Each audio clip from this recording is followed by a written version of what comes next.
Take a look at this, drivers. I've got the new Axial SCX 10.2 Deadbolt. Give me a second.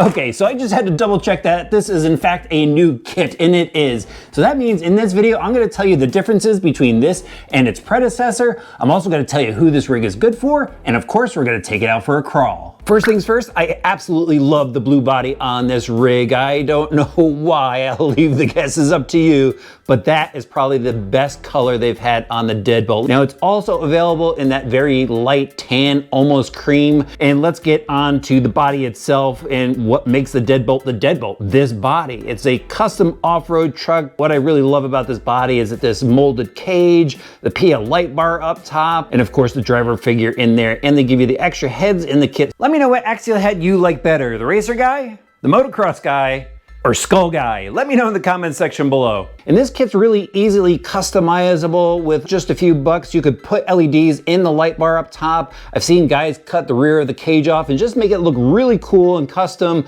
with just a few little tricks. Now let's pull the body off here so we can see what's underneath. They still have the CRC bumper up front, and let's go over to here actually. These are new to this particular kit. Before we had Falcon Wild Peak tires, now we've got Nitto Trail Grappler tires wrapped around method style wheels. Onto the chassis itself, pretty much everything that we've seen before on the Axial SCX 10.2. Metal frame, composite cross braces, composite shock hoops, composite shocks, the LCX transmission in the center with wild bore drive shafts, ball bearings inside, of course, the AR44 single piece axles front and rear. They still have the dog bones in there. I really wish they went with universals, but these work well for the intended user of this. We're going to talk about that in a minute, but this is all proven stuff. And you know what's really cool about this crawler? There are a ton of aftermarket parts available for it. So if you get into this thing and really want to customize it later on down the road, there's plenty available out there. Now we can get into what makes the 22 different from the previous version,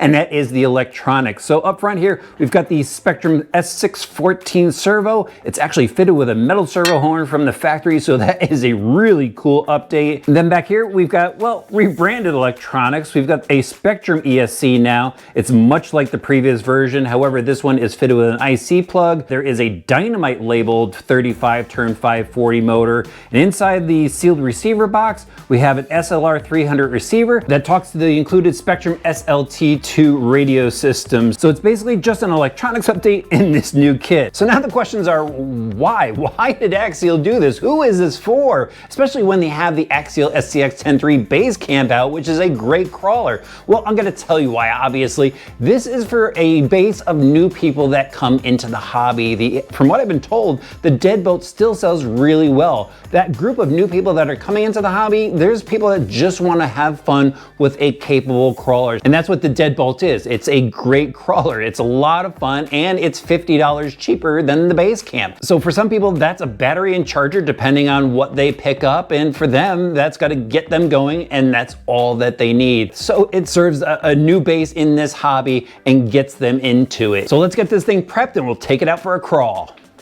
Sweet, batteries are included for the radio. Red light. I'm gonna use the Spectrum S155 charger and a 4,000 milliamp LiPo pack. Batteries in, let's do a radio check. Let's head outside. Okay drivers, I'm at some local trails and we're just gonna put the Deadbolt through some fun challenges. Radio on, plug the battery in. This is our on-off switch. And now we're ready to go. First up, a walk down this trail path. There we go, I'm at a walking pace and it's pulling away on a 2S pack. It's got some good speed.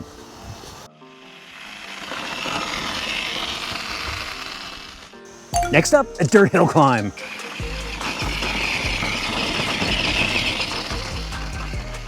This is a gnarly path here. We've got rocks, roots, and loose dirt.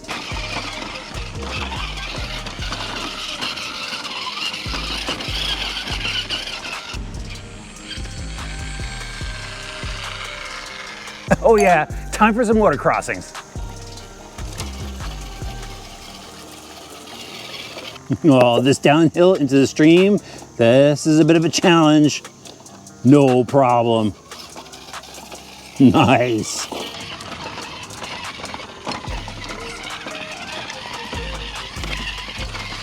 This spot over here looks a little deeper. Right through, back through the water. Look how awesome that is. So much fun. Day 2 with the Deadbolt. I'm at a new park and this place has some really cool spots to drive this truck.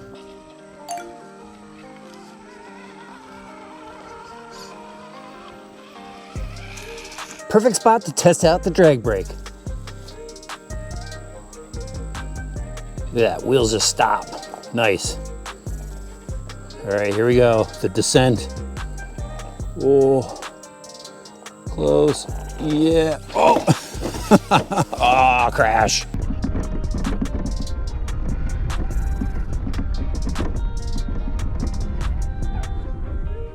Look at this incline. Do you think the Deadbolt is gonna make it up there? Or do you think it's gonna fall down in the water? Pause the video right now, let me know in the comment section. We'll see if you're right. Okay, let's do this.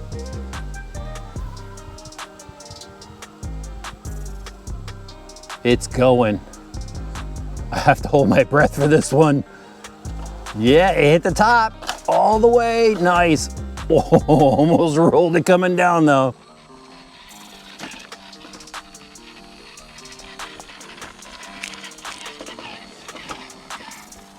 What an awesome excuse to head out and enjoy this.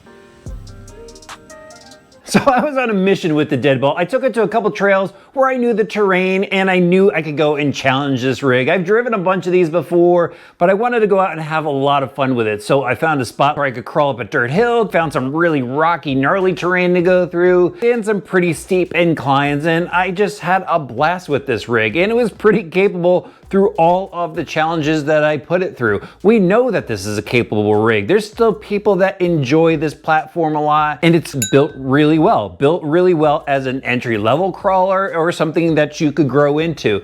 And that's why Axial, I think, is keeping it around. It's just a really capable rig. For those that are experienced that may be watching this, it's probably not for you. You might want to go with an SCX-10 III, but you got to remember that we have a ton of new people coming into the hobby, people that are just having fun, and it fits the bill. And I did a little investigating and found out it's just a material cost thing. It's understandable. Heck, the other day I paid $11 for a sandwich that used to be $7. So prices are going up everywhere and it's passed on to us. But you know, I'm really happy that they're keeping this rig around, but check it out. You could definitely become part of the Axial culture and really have a blast with one of these Deadbolts.